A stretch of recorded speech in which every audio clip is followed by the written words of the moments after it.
Je me retrouve un peu comme un cycliste qui grimpe une pente raide, qui a à gauche, à droite des précipices. Il est obligé de pédaler, de continuer de pédaler, sinon il tombe. Alors, pour rester moi-même et pour me sentir moi-même, je suis obligé de continuer dans cette lancée-là. Vous vous sentez isolé en Afrique? Mal compris en tout cas. Mal compris, mal aimé? Mal aimé. Ce 15 octobre, un jeudi, jour du sport de masse, le président du Faso, Thomas Sankara, après une courte sieste, a rendez-vous au Conseil de l'Entente pour une réunion sur la création du parti. Il compte se rendre ensuite au sport. C'est pourquoi il est en t-shirt blanc et pantalon de jogging rouge lorsqu'il s'installe près du chauffeur, côté passager, à l'avant de la Peugeot 205 qui lui sert de véhicule présidentiel ce jour-là. Comme d'habitude, il a pris du retard sur le début de la réunion puisqu'il est 16h20 lorsqu'il arrive au Conseil de l'Entente. La réunion devait démarrer à 15h. Les autres sont déjà sur place et l'attendent. Le président et les gardes du corps sont en tenue pour aller pratiquer leur sport de masse et ne sont donc armés que de leurs pistolets automatiques. La 205, suivi par 4 de ses gardes du corps, arrive devant la cour attenant la réunion du Conseil de l'Entente. Les chauffeurs, après avoir garé leur véhicule, sortent et s'installent à l'ombre des grands arbres. Et je vous dis, moi j'avais 45 éléments qui étaient là pour la sécurité. Il y avait la sécurité d'une manière générale et la sécurité rapprochée du président. Comme c'était corsé et comme la zizanie était créée le 15, non, à une certaine période, là, on a défendu le mixage justement de la sécurité. C'est-à-dire, la sécurité rapprochée là était carrément détachée des autres. C'est-à-dire, pas de contact avec justement ceux du conseil. Le palais est là, avec le président à côté, la garde rapprochée, personne ne s'en mêle. Donc c'était comme ça. Quand le tigre est quitté, aller maintenant dans le pêle-mêle, qu'est-ce qui était contrôlable?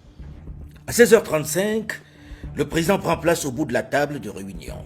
Alouna Traoré, qui revient du Bénin en mission d'information pour la création du parti, commence son rapport. Mais il est interrompu par un bruit qui vient de la route. Un bruit de voiture qui se rapproche. Le président du Faso, agacé, se demande ce que c'est. Le véhicule s'arrête devant le portail. Et aussitôt, c'est le vacarme des tirs de Kalachnikov. Les balles nous sont tombées dessus comme une pluie. Quand vous êtes dans une maison en tôle et quand il commence à pleuvoir, c'est exactement ce que nous avions. Les chauffeurs et les gardes du corps qui attendaient sont les premières victimes. Les gardes qui veillaient dans le couloir, ceux qui, comme les chauffeurs, étaient restés dehors, ainsi qu'un motard de la gendarmerie, Soré Patanema, arrivé par hasard pour apporter du courrier au siège du Conseil national de la Révolution, sont froidement exécutés par le commando. À l'intérieur, les 7 hommes se sont couchés au sol, se protégeant derrière les fauteuils. Sankara est le seul armé. Il a sur la table son pistolet automatique. De l'extérieur, quelqu'un crie « Sortez! Sortez !» Le président du Faso se lève et ordonne à tous ses conseillers.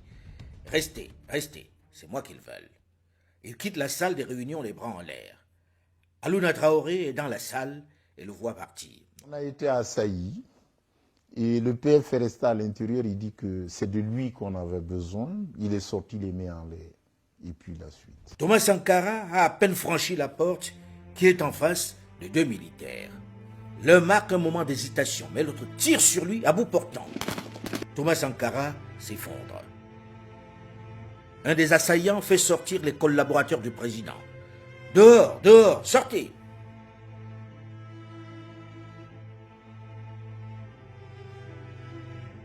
Une fois à l'extérieur, devant la détermination du commando, apeuré, l'un d'entre eux essaie de retourner dans la pièce.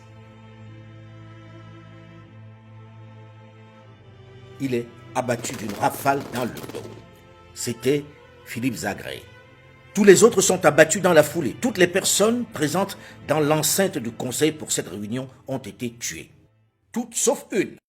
Par peur ou par réflexe, elle s'est jetée à terre. Alouna Traoré. Il est au milieu des cadavres, mais il n'est pas blessé. Au moment où il s'interroge couché dans cet enfer sur ce qui va lui arriver, un des assaillants qui a remarqué qu'il est encore vivant crie « Il y en a un qui est encore vivant.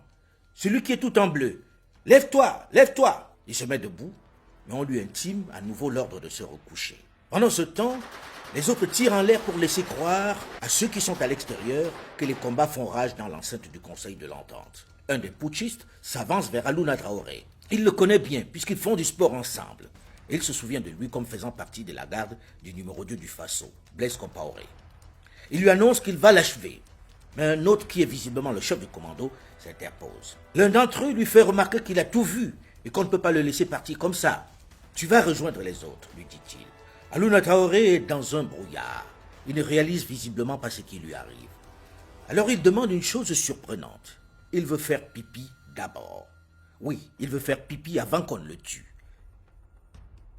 Il faut dire qu'il connaît la majorité de ses agresseurs. Mais quand même. Pour la petite confidence, j'ai simplement dit je vais uriner. Pour moi, je pensais qu'après les urines, c'est fini, j'allais rejoindre les autres. Et puis bon, j'ai vidé tout ce que j'avais dans mon organisme ce jour-là. Et puis après, rien ne m'est arrivé. Je suis reparti à la maison. Mais j'avoue que je revenais de loin quand même. Après, au lieu de le tuer, on le fait monter à l'étage où il rejoint les autres qui n'avaient pas assisté à la tuerie et étaient retenus dans une pièce au-dessus. On ne savait pas que la violence avait atteint un tel niveau. À ce niveau-là, je pense que ceux qui venaient avaient leur mission était arrêtée. On ne négocie pas dans ce cas-là. Bon, vraiment, c'est fort, c'est fort. Quelques instants après être monté à l'étage supérieur, où il a eu le temps de se débarrasser un peu du sang qui l'avait éclaboussé, lorsqu'il risque un regard par la fenêtre, au moment où il entend des voitures manœuvrer pour quitter le Conseil de l'Entente, il voit que les 13 cadavres ont disparu et que la cour du drame est en train d'être nettoyée à coups de grands jets d'eau. Il est le seul survivant de ce massacre. C'est un devoir pour nous d'arranger sa tombe, de respecter sa mémoire. Vous avez des regrets? D'avoir perdu un ami, bien sûr. Et un regret aussi qu'à un moment de sa vie, il ait pensé à nous liquider. C'est dommage. Ouais, c'est dommage.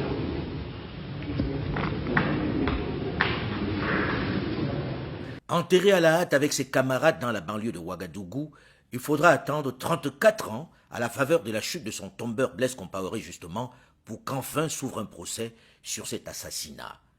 Mais même mort, il a continué d'inspirer pendant toutes ces décennies et pour longtemps encore des générations d'Africains. Un modèle dans son engagement pour la cause panafricaine qui a su placer le Burkina Faso sur la carte du monde.